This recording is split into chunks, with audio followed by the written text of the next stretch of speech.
All right, cool. Hey, everyone. All right. Episode 2, HAUSCAST, take 9. Thank God. We're We tapping made it, in. though. It's lit. It's lit. late. Something like it. It's late. 12:35. Yeah, this is episode 2. Welcome for anyone who's listening. We're in the full house tonight. Last time we were not, and it felt different. But I feel like this is more like where we need to be, considering the fact that we are full house. Yes. I'm JD. I'm Hunter.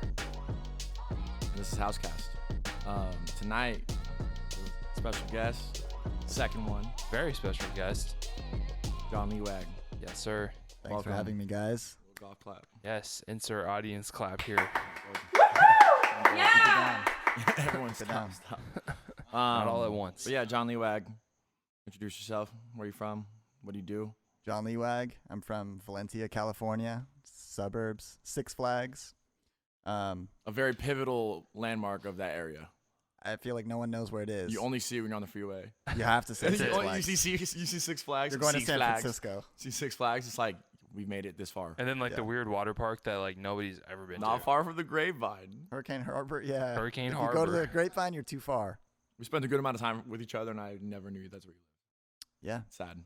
Me, Justin Steer. Ryan. Oh yeah. Oh. Steers from that area. A lot of people from Valencia. Yeah. Taylor Lautner. Oh, now Ashley we're talking Tisdale. about the stars. And me. You. John So, Liwag, John, who does What do you what? do? Yeah, what do you do- do, man? What's going Started as a graphic designer. Now I take photos, make videos, directing. Nice. Who do you do that for? Started my career majorly with G-Eazy. Worked for him for like 6 years as his graphic designer. Wanted to make videos. I always knew I wanted to make videos and take photos and have that be my lane with cameras, and started doing that on my own. And then now working heavily with Future Classic, which is an Australian label, and they manage Flume. So I also work with him heavily. And you said like you wanted to do something in the lane with cameras. Like, when did that start? You got a camera, you're like, I ain't letting go. Yeah, I mean, I would borrow friends' cameras, and I had this magazine when I was like 21 that I made for myself, and that magazine that I made was kind of like a test or something that I wanted to prove to myself Mhm. that I could do. I was like majoring in graphic design and journalism in college, and Because of that magazine. well, and like in the graphic design classes, they wanted me to do shit that I could probably just like YouTube, and like it was just bad taste stuff. I was like, I'm reblogging things on Tumblr and like inspired by so many other types of design. And what was this, like 6 years ago, you said, or longer? Like 9 years ago, 10 years ago. And YouTube was not where it was at now then, where it is Well, now.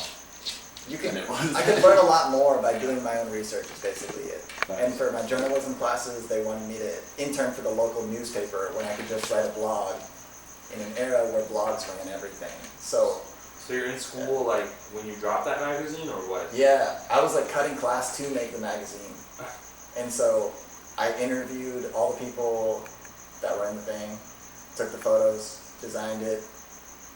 I didn't know the guests in it. I just made this tangible thing, and that was enough for me to be like, I know that I'm good enough. Like, I can just make this work. I'll send really passionate emails to people. I'll work for free for a minute. But I Did know you that make I'm good it? enough. Did you make it for a company? No, I made it for me. And I thought it was going to be the most fire thing ever. I thought I would go to Barnes & Noble. Yeah, so where did you sell it though? Like, if you made it for yourself, Online. like online, just like on what? Like on There's like like at the time. There's like a print on demand, like there was like a PDF version of it that you can just flip on it on like an iPad.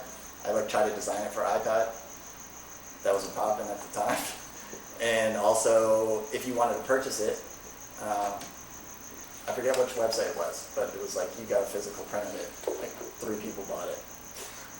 So you made a total of what off that? And Cool I lost 48 money for piece. sure.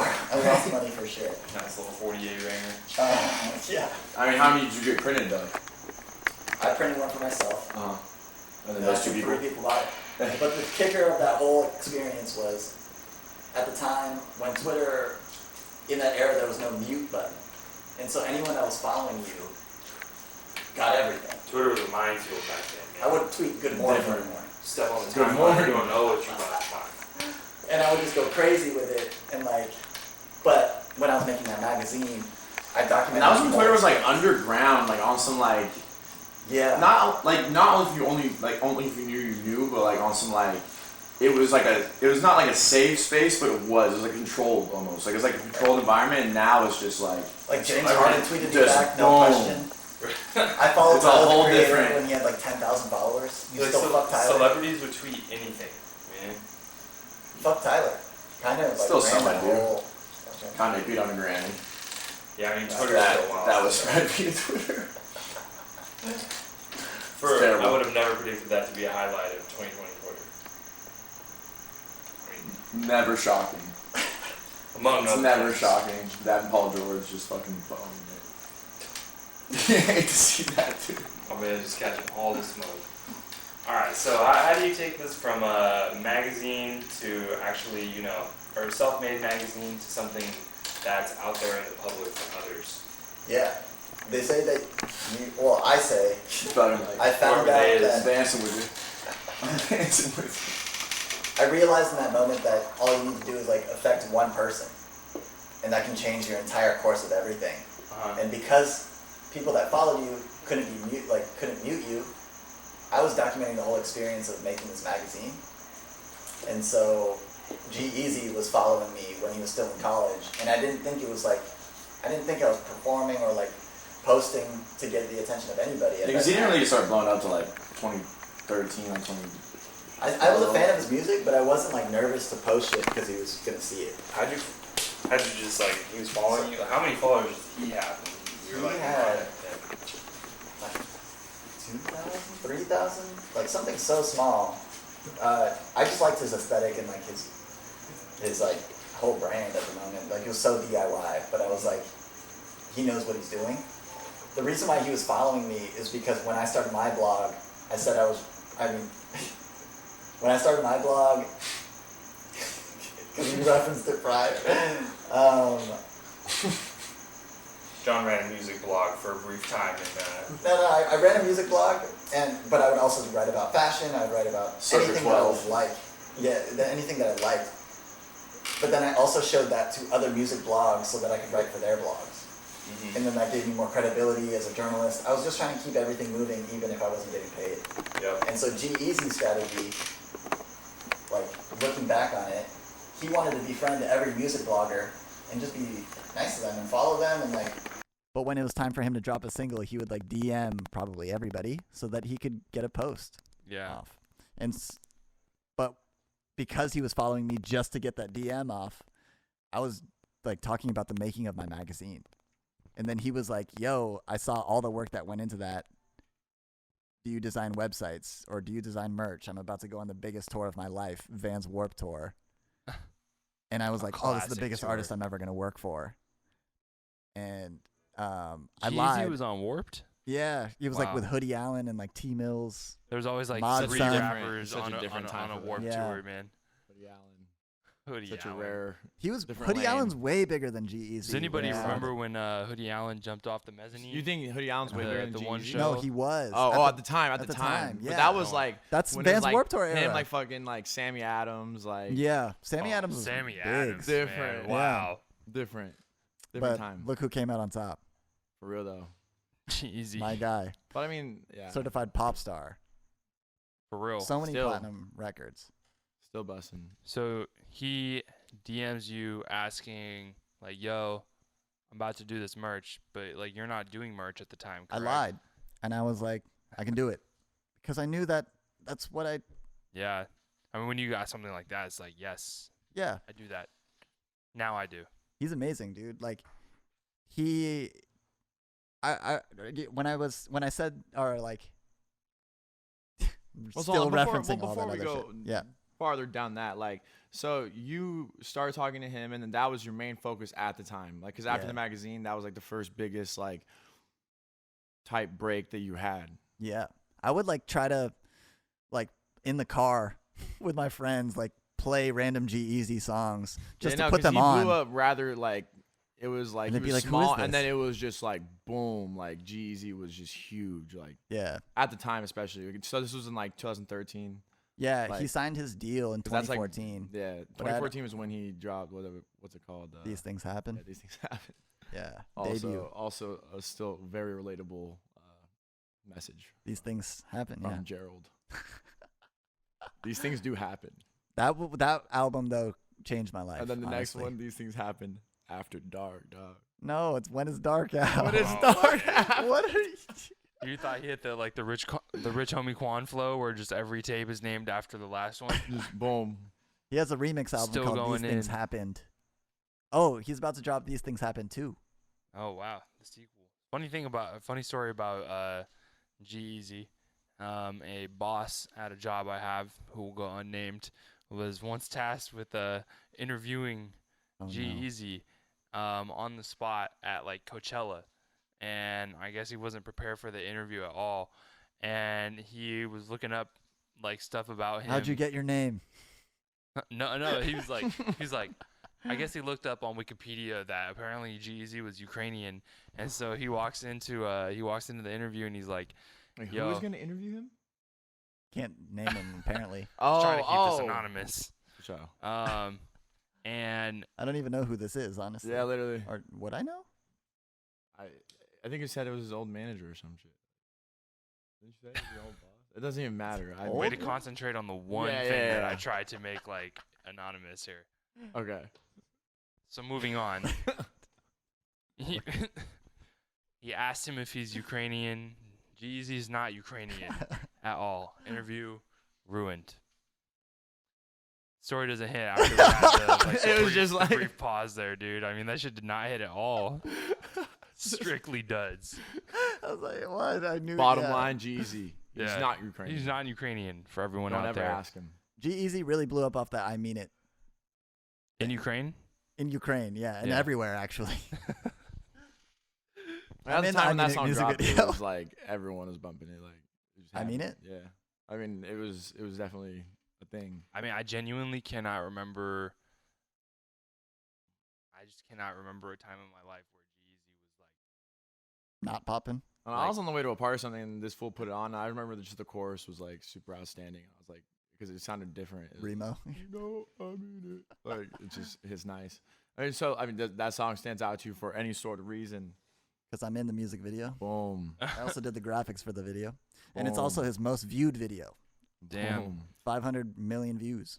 It's crazy. It's a lot. I saw myself on TV for the first time on BET, Damn. flipping through. What was that like? Crazy. It is crazy TV. though. I Crazy. mean, it was like a sturdy cameo. Like, Yeah. Very, Did you, very, they hooked me up on that one. did you ever see yourself on TV when you were in the Manny Pacquiao commercial? I was Oh. I had a very brief cameo, 2 separate cameos in a Manny Pacquiao commercial, and it was never got aired, but it got aired on Facebook. It's there, still though. made. JD's a Pacquiao Pro star Days. in the video. Shout just out. in the back, like Robin Hand Manny. handling a water polo ball. That's all they needed. They wanted young male athletes. And no, actually no, not even just male athletes. Manny It Pacquiao. was all of them, everyone. All the athletes out there. Every- All the athletes in the world united as one. All right, so It's a big the I shoot. Mean It video, was that like a big, even more of a transformation for you, like mentally? It's like, oh damn, like now I'm really like Yeah. Well, seeing okay. what I can be a part of as far as like who you're When connected G-Eazy to. got signed, that was my shit. Of like, all right, I'm learning how to actually freelance. And like, when he got signed to a label, he then worked in a deal, and his management worked in a deal where I was on retainer, and I didn't know what that meant at the time, but it was like, instead of each project, do you want to design merch? Do you want to design a website? They were just like, we'll pay you the 1st and the 15th, and like, we can load you up with a bunch of work, and sometimes we won't have that much work if he's not touring or anything, and you still get paid the same. But it was like, okay, that was the beginning of me learning how to manage my time and communicate with clients. It was really like such a learning experience. We were all learning shit. Mhm. But then prior to him being signed, I learned how all the internet marketing hacks that they did in order to get like notoriety or an audience. And then when he got signed to a label, I figured out how to do like billboards on Sunset Boulevard and like album packaging and like working with those templates and Best Buy store installations, like official shit. And it was like the best of both worlds. And then he kept growing, and then the jobs got bigger and like the projects got bigger. So what was the moment in that whole like experience with him where you were like, whoa, He's big. we're out here, like this is a huge thing right now. Like I'm designing billboards on fucking Sunset Boulevard. I thought These Things Happen was really big, the first album, because that was the first time doing everything. And every single time he reaches a specific height, I always think it's gonna just end there, honestly, just because you're like grateful for the experience, but it's like, why would you expect it to keep going? But Yeah. when It's Dark Out came out, and then that was an even bigger album for him, and Me, Myself, and I, which is like his biggest song, I feel Yeah. like 7 times plat, probably more than that now. I designed that cover, and it was just off of like, hey John, you want to design this? Did it? And it's just like, oh, that's the one, crazy. Damn. And then they asked me to do like the No Limit cover later, which was on the next album, and that song went even crazier. I feel like A$AP Rocky and Cardi B. You did the song or you did the cover for that? No, like I was just, they threw it at me the same way they did the Me, Myself, and I cover. That was just like, if you want to do it, like you don't know, they don't know what's gonna be hits. Yeah. So and- you denied that. But you just still well, I had was the just like, I didn't have any opportunity, like- ideas. Yeah, I was like, Yeah. I don't have anything to submit, but it was just like very much could have been in my ball court or like in your ball court. court. It was like you might Yeah. as well swing at like anything, like any opportunity. It's like But at the time, it was just everything. You're like, oh, you're gonna let that slip by, but it's like, but I also did all these other posters that you Yeah. guys didn't see. I was just doing a lot for them. So where do you take it from G-Eazy to more of handling clients and having many artists under your umbrella? That was kind of hard because it wasn't obviously a straightforward thing of like learning how to freelance. Mm-hmm. Honestly, I took it like a relationship where I was like, am I allowed to work for other people? They were great. Like they would throw these Yeah. parties where like they're really connected, and other people were like, oh, you're G's graphic designer, I want to work with you too. And I almost felt guilty early on about being like, am I allowed to do this? Yeah, Like, because it's like when somebody's really put you on, like for the first time, you feel like this tremendous sense of loyalty to them, and Yeah. you're like, am I doing you dirty by working with other people now? exactly. And That so was when like my when first were few you years. like, all right, well, I don't actually feel bad. Like I need guess to, I like, have to do actually, this. Yeah. Um, Because if you took it like that seriously, where you're like, yeah.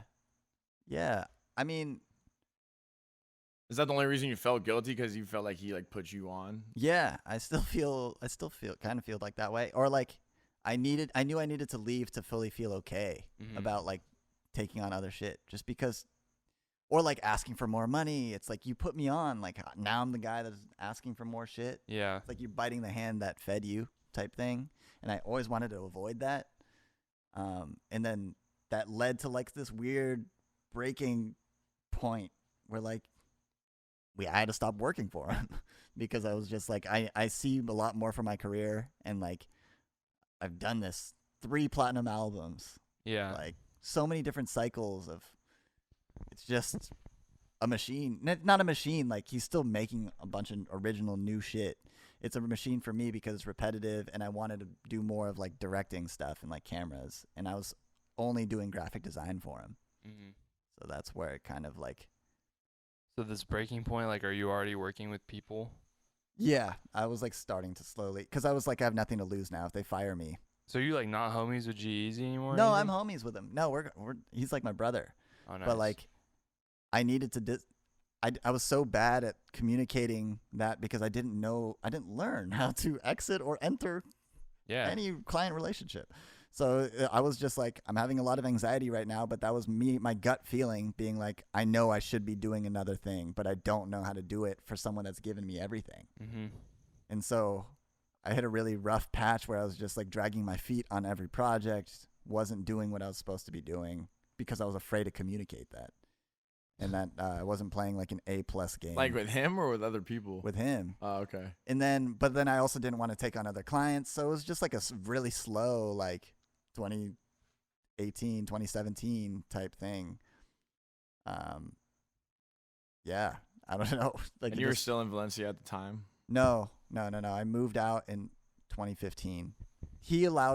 That contract allowed me to live wherever I wanted because I could work remotely. I wasn't going to an office. I didn't go on tour with him. That was the positive of being a designer.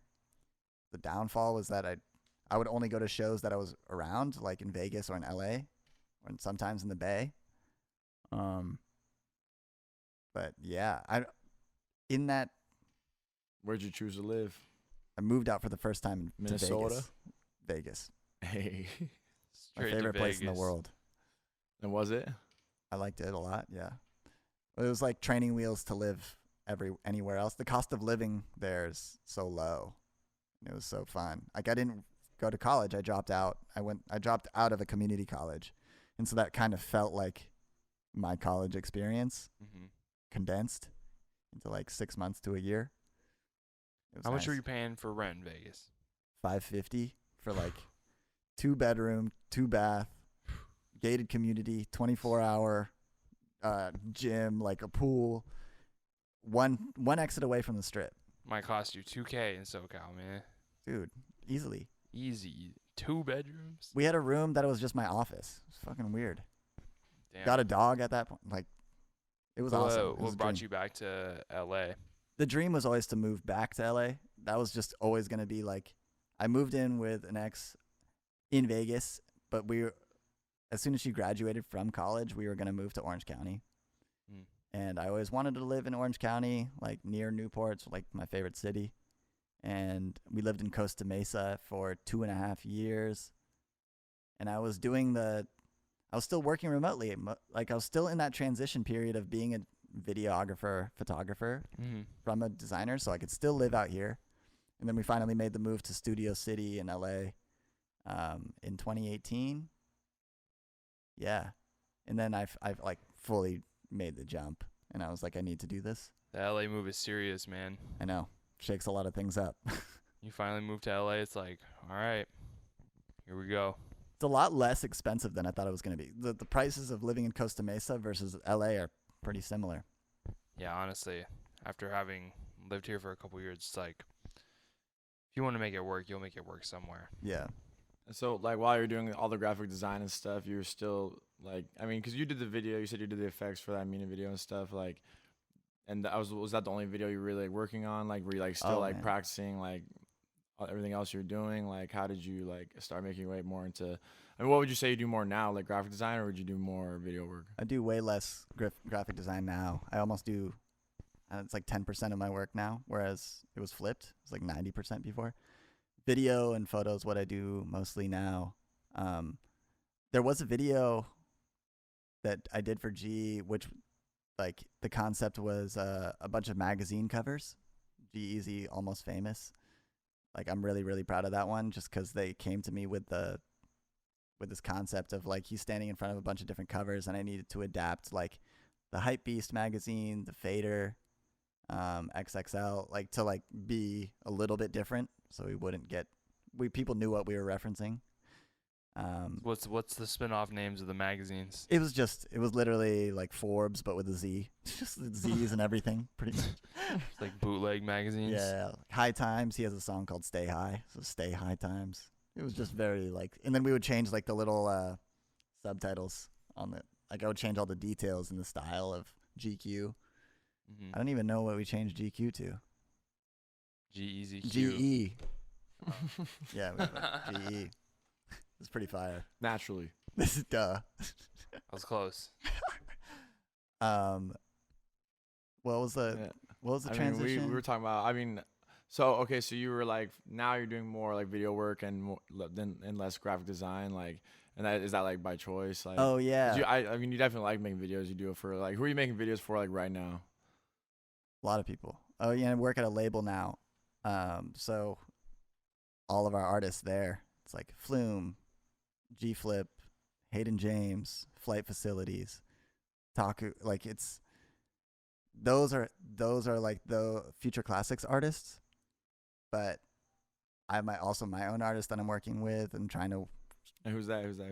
There's like the Blossom. Shout out the Blossom, Rossi.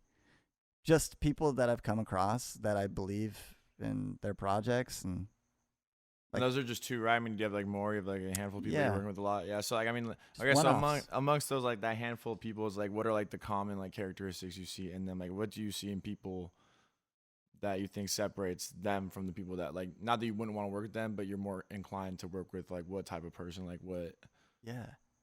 Well, I think when I got I got beers with Rossi, just hanging out just for the first time, and What like were you sipping on? we went to Ballast Point Okay. in Long Beach. Is that what that is? Something like, yeah. I mean, That I don't know, brewery? there's Yeah. a lot, but But I only know that because I know you in there. no, But- I think it was cool when there was an unspoken bond that we had this whole podcast about my whole upbringing, or like the way that I got into the industry or whatever. Mhm. But when we hung out, we didn't need to talk about our stories. It felt like she had gone on this insane journey of her own, that I was just like, oh, if I chose to do music, I respect your journey. Yeah. Like if it's like a commendable effort, that I'm just like, oh, I believe in it because they've put in enough work, the same amount of work that I have in what I'm trying to do. And so that's what I believe in. When it's like a younger artist or like a newer artist, that they don't have that many resources, but like, let's just try to make cool shit. You don't need a lot to make cool shit. It was just like the confidence was there, and the confidence was, she didn't need to ask how many years I worked for G-Eazy, or like the little, oh, how did you convince everyone that you were this guy? Mm-hmm. Like, we were like, oh, okay, we've come this far. Let's just talk about the future rather than how much work we got in order to get like some eyes on us. Yeah, absolutely. And the right people, or like the same people, are paying attention to her as an artist and as a performer. And with her, like, or like any of the people you work with a lot more so than others, maybe, like, what are some of the things you guys worked on like recently that have been like outstanding to you? Like, what are some things you're like really excited about, or like that you've dropped Oh man, gotta recently? I mean, you could do anything, but I mean, do like, I'm anything. saying anything recent. What you been working on, man? I mean, like, I what are you just working dropped a on now? clothing line for the first time. Okay, JL1 year. out now. JL1. Let them know. JL1 Say out it. now. Let them JL1 know, no longer dog. out now, but it Don't was stop. out now for a little bit. JL2 is coming soon. I want it to be. This an I want to collaborate exclusive. with my guys. Nobody's Perfect, Mylen. Mm-hmm. Mylen Walker of Nobody's Perfect. Our first guest. Yeah, first guest. Check out episode 1. Founder The of link's Full in the House. description. On God, though. Swipe up. Hey, on God, though. Swipe up. And Michael Lowry, Lowry Los Angeles. There it God. is. Um, .la. .la. Lowry.la. They empowered me names to will be in make the a bio. freaking collection. I've been wanting to make a collection for so long, and You made a collection? What's We- it called? JL1. Out now, but it's not. It Next originally time. wasn't even supposed to be called JL1. It just became that. What were you going to call it? I don't even know. It JL4? didn't even have a name. Collection 1. It was like John Liwag Collection 1, and that was just the abbreviation, and it just It's worked. dope. Yeah. So JL2, I was thinking about not doing It, it that often. always makes me think of fucking Formula 1 racing, and I don't know why. F2? JL1. No. Is F2, what is a Formula 1 racing? Oh, Like- F1. JL1. Okay. 1-1. You are you Okay, serious? sorry. We're learning math here. Yep. So when can we? Okay, so you said JL1's not out. When can we expect potentially JL2? I can't even really say because we haven't started designing it, but we did the last one. I just know it's Really in the fast. works. Yeah. Top I'm always secret. thinking of new shit. I just want to we did the first one, and that was a cool storytelling moment because it was the first time doing something like that. But now that I've gotten my foot in the game, I want to then step up the lookbook for the next time, Mhm. step up the visuals. It's no longer something that I'm just doing like to shock people or like to be like, oh, that's surprising that he did it. Let's support it. It has to actually be good this time. Or Yeah. like great. I think we did a really good job the first time though. Well, I mean, Shout out it's Mylen just and like Mike. what you do. Yeah, with- you said. Did you say you did it? Like you did it with Mylen and Mike? Is that who you did it with? Yeah. Mylen and Mike empowered me to do, or like they produced the whole thing. They made the clothes. Why did you need empowerment?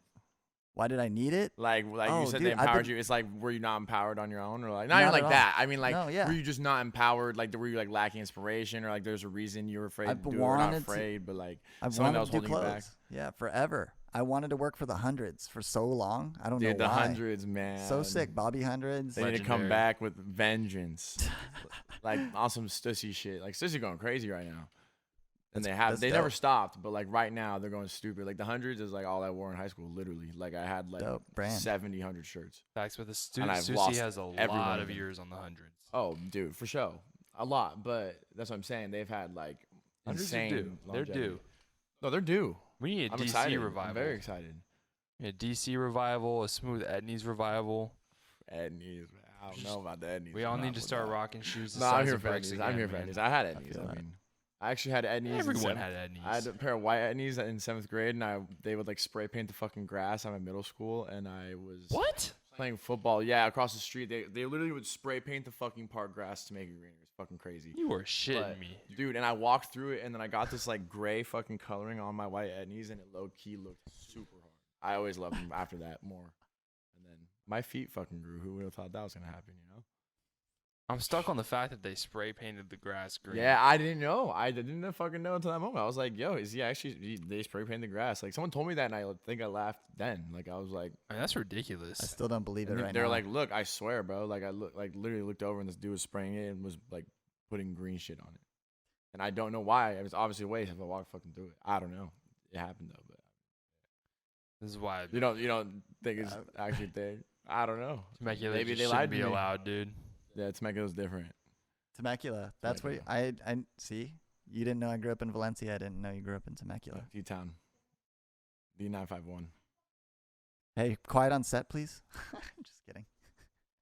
But yeah, so we're talking about we should just drop JL1. What else is there to come right now? Like what is your main intentions? You're gonna stick with videography? It's like you're moving with the wind on it. I've just like me wanting to have a brand in like 2014 and not being able to do it until right now, but executing it the way that I wanted to do it this year with the help of friends. I think that's going to be the path with like, I've always wanted to make music. And I think I have friends make little documentaries, being in the studio with different people, made connections that way that I could be like, hey, I have this question or I'm working on music of my own. I feel like I've built genuine relationships to help elevate my shit to like be listenable. So almost wanna getting make more back to music. like where you were in the first place on like kind of a ground roots type Yes. basis with people. Blind faith, and even though there's no skill or anything, just like a gut feeling that that's the direction you should be heading. Mm-hmm. Like everyone second guessed every time I had a camera in my hands, but now it's like undeniable that like I'm a photographer. But people were like, you don't know what to do with that. VHS on you, though. That's like my brand now. Different. Pull up different. John be pulling up when you got the VHS on him, like very like. This I'm is here not for my it. first rodeo, bro. Like I'm pulling up on you. Pulling up the 20-pound VHS, It's always fire. slapping exactly a label what it on is. it on the camera. Did you know this is gonna be my VHS, this mic. It's gonna be that for music. Bob Dylan's mic? And Michael Jackson, Whoa. SM7B. Dynamic fucking duo. Imagine those two on a song together, man. Bob Jackson, Michael Dillon. Michael Dillon. Michael Dillon sounds like a football player from like 2005. Dillon. Nose guard. Back when they still Or a called people fullback. nose tackles. Number fucking 43. Michael Fullback. Dillon. It'd be, Not Darren Sproles. But That's a nah. that's what I a thought at Texan first. boy. 44. The Darren Texan Sproles? boy ass name. Oh, I Michael thought you were about to Dillon? say Darren Sproles. You said Tex. I was like, Darren Sproles. That's a Texan boy. Darren Sproles, fastest went to Kansas motherfucker State. alive, man. Did he? Kansas State Wildcats. That's Yeah, a I very loved him. random fact to know. Yeah. I off was the on top my of your shit. head. I feel like you'd be remembering like so much, like not you personally. I mean, but you too. But just the most random things, especially with, like when you think about football, it's like you know so many players like colleges for no fucking reason. No, I was a big fan of Darren Sproles because he was small. I played football in high school, and I weighed 105 pounds. What position could they have possibly let you play? Receiver and corner. Wow, Hey. you were getting lit up across I the was field getting on lit up. Did receiver. you play all 4 years? No, I played varsity with Shane Vereen. He has a ring with Tom Brady. I Wow. was the worst player on that team, but you're only as good. Imagine Hey, an you're 105 only as bad as your John. worst But on the sidelines, menace. I was Menace. that was the toughest year of my life. Imagine my man takes a slant route and just gets lit up by a corner Every across the fucking field. practice. Dude, I played fucking football my freshman year. I fucking hated that shit. They only let me play left tackle, so it's just like stupid. It's like, like literally, it's like Get on the line. no. This is my coach. I straight up bro, like you get in the line. I'm a freshman. I'm pretty chubby. Like, I'm pretty big at the time, but I wasn't like actually like fucking huge big. But I was chubby. Big bone. The worst thing anyone could ever say. But it's just a dude, big bone, bro. But now, anyways, I'm in line, and we had a coach at the end. You'd walk up and you tell him what position you want to play. And I want the ball. I need that ball. So I walked up. I said, I want to play quarterback. And he said, more like quarter pounder. Get your fat ass over there. And he pointed right at the lineman. Pointed right there, and I said, yes, sir. I was laughing my ass off, though. I thought it was so fucking funny. I was like, damn, my man just literally cooked my life. Lift you up. But I knew he was, but it was just so great. I was like, you said more like quarter pounder. I was like, He said, go get that crab chop. like, as a matter of fact, call me quarter pounder, bro. How long was that? I was like 35. We could, I mean, you could just cut that last part where I just said fucking. Are you making like an outro? Or? I don't know.